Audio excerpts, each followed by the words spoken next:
الحمدللہ والصلاة والسلام علی رسول اللہ۔ قبروں پر تعمیرات قائم کرنا شرک اکبر کا ذریعہ ہے۔ سوال کیا گیا ہے، امام بخاری رحمہ اللہ نے تاریخ الصغیر صفحہ نمبر 146 میں روایت کیا ہے کہ ہمیں عمر بن محمد نے بیان کیا، انہیں یعقوب نے، وہ کہتے ہیں انہوں نے اپنے والد سے، اور انہوں نے ابن اسحاق سے، وہ کہتے ہیں کہ مجھے یحییٰ بن عبداللہ بن عبد الرحمن بن ابی عمرہ الانصاری نے بتلایا کہ میں نے خارجہ بن زید بن ثابت سے سنا، وہ کہہ رہے تھے میں نے دیکھا ہے کہ جوانی میں عثمان بن عفان رضی اللہ عنہ کی خلافت کے دوران ہم میں سب سے لمبی چھلانگ والا وہی ہوتا تھا جو عثمان بن مظعون رضی اللہ عنہ کی قبر پر سے چھلانگ لگا کر گزر جاتا تھا۔ حافظ ابن حجر رحمہ اللہ نے فتح الباری میں اس اثر کی صحت ثابت کرنے کے بعد تعلیق چڑھائی ہے کہ یہ اثر سطح زمین سے قبر کو بلند کرنے کی دلیل ہے۔ تو اس اثر کی صحت کے بارے میں آپ کیا کہتے ہیں؟ کیونکہ قبر پرست لوگ اس اثر سے قبر پر تعمیر کرنے اور قبر کو بلند کرنے کی دلیل لیتے ہیں، اور کہتے ہیں کہ دوسری حدیث جس میں قبر پر تعمیر سے ممانعت ہے وہ یہود و نصارہ کے ساتھ خاص ہے۔ اس بارے میں شریعت کیا کہتی ہے؟ الجواب بعون اللہ سبحانہ وتعالی۔ اول، امام بخاری رحمہ اللہ نے اپنی صحیح میں کہا ہے کہ خارجہ بن زید کہتے ہیں کہ میں نے دیکھا ہے کہ جوانی میں عثمان بن عفان رضی اللہ عنہ کی خلافت کے دوران ہم میں سب سے لمبی چھلانگ والا وہی ہوتا تھا جو عثمان بن مظعون رضی اللہ عنہ کی قبر پر سے چھلانگ لگا کر گزر جاتا تھا۔ امام بخاری نے اس اثر کو تاریخ صغیر جلد نمبر 1 صفحہ نمبر 67 میں، اور اسی طرح ابن عساکر نے اپنی تاریخ جلد نمبر 15 صفحہ نمبر 396 میں ابن اسحاق سے، وہ کہتے ہیں کہ مجھے یحییٰ بن عبداللہ بن عبد الرحمن بن ابی عمرہ الانصاری، وہ کہتے ہیں کہ میں نے خارجہ بن زید بن ثابت سے سنا، اور یہ سند ضعیف ہے، اس میں یحییٰ بن عبداللہ الانصاری مجہول ہے، اس سے صرف ابن اسحاق ہی روایت کرتا ہے، کوئی اور اس سے روایت نہیں کرتا۔ یحییٰ کا تذکرہ بخاری نے التاریخ الکبیر جلد نمبر 8 صفحہ نمبر 284 میں، اور ابن ابی حاتم نے الجرح والتعدیل جلد نمبر 9 صفحہ نمبر 162 میں، اور ابن حبان نے الثقات جلد نمبر 7 صفحہ نمبر 603 میں کیا ہے، اور صرف ابن اسحاق کو اس کی روایت بیان کرنے والا کہا، نیز کسی نے بھی یحییٰ کو ثقہ نہیں قرار دیا، چنانچہ ابن حبان کے الثقات میں ذکر کر دینے کی وجہ سے یحییٰ کی قابل اعتماد توثیق نہیں ہو سکتی، کیونکہ ابن حبان اپنی الثقات کتاب میں ایسے مجہور راویوں کو بھی ذکر کر دیتے ہیں جن کے بارے میں ابن حبان رحمہ اللہ کا اپنا یہ بیان ہوتا ہے کہ میں اسے نہیں جانتا اور نہ ہی اس کے والد کو جانتا ہوں۔ ریفرنس کے لیے دیکھیے ابن حبان کی کتاب الثقات جلد نمبر 4 صفحہ نمبر 146، اور اسی طرح جلد نمبر 6 صفحہ نمبر 418۔ چنانچہ یہ یحییٰ مجہول ہے، اس کی روایت معتبر نہیں ہو سکتی، اور امام بخاری رحمہ اللہ نے اگر اس اثر کو اپنی صحیح میں معلق طور پر ذکر کر دیا تو اس کا مطلب یہ ہرگز نہیں ہے کہ یہ اثر بخاری کے ہاں صحیح بھی ہے۔ امام بخاری کی شرط پر ہونا تو دور کی بات ہے، یہ بات معروف ہے کہ امام بخاری رحمہ اللہ اپنی صحیح کی معلقات میں ایسی مرویات بھی ذکر کر دیتے ہیں جو کہ ضعیف ہیں، اسی لیے کچھ کی طرف صیغہ تمریز کے ذریعے اشارہ بھی کرتے ہیں۔ شیخ البانی رحمہ اللہ کہتے ہیں بخاری میں ذکر شدہ معلقات سب کی سب امام بخاری کے ہاں بھی صحیح نہیں ہیں، دوسروں کے نزدیک تو بعد کا معاملہ ہے۔ ریفرنس کے لیے دیکھیے تمام المنہ صفحہ نمبر 397۔ اور معلقات بخاری کے بارے میں مطلق طور پر یہ کہنا کہ بخاری نے اسے اپنی صحیح میں ذکر کیا ہے درست نہیں ہے، بلکہ یوں کہا جائے گا کہ بخاری نے اسے معلق ذکر کیا ہے، یا بخاری نے اسے اپنی صحیح میں معلق طور پر ذکر کیا ہے۔ اسی طرح کی محتاط عبارت استعمال کی جائے گی کیونکہ معلقات صحیح بخاری کی شرائط پر پوری نہیں اترتیں۔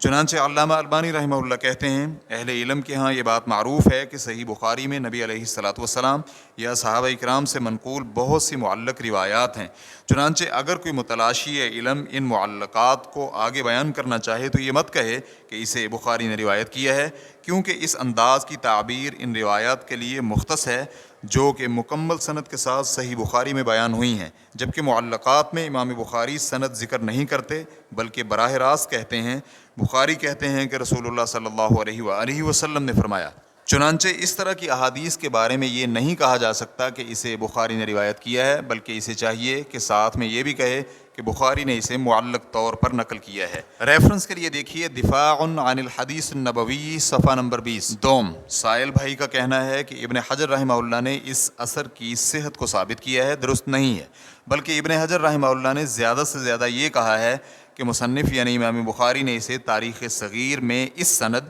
یعنی ابن اسحاق وہ کہتے ہیں کہ مجھے یحییٰ بن عبداللہ بن عبد الرحمن بن ابی امرہ الانصاری نے بیان کیا، وہ کہتے ہیں کہ میں نے خارجہ بن زید بن ثابت سے سنا ہے، پھر انہوں نے یہ قول ذکر کیا ہے اور اس میں قبر کو کچھ اونچا اور سطح زمین سے ابھرا ہوا بنانے کی اجازت ملتی ہے۔ ریفرنس کے لیے دیکھیے فتح الباری جلد نمبر 3 صفحہ نمبر 223۔ ابن حجر رحمہ اللہ کی اس گفتگو میں ایسی کوئی بات نہیں ہے کہ جس میں ابن حجر کی طرف سے اس اثر کی تصحیح ملتی ہو۔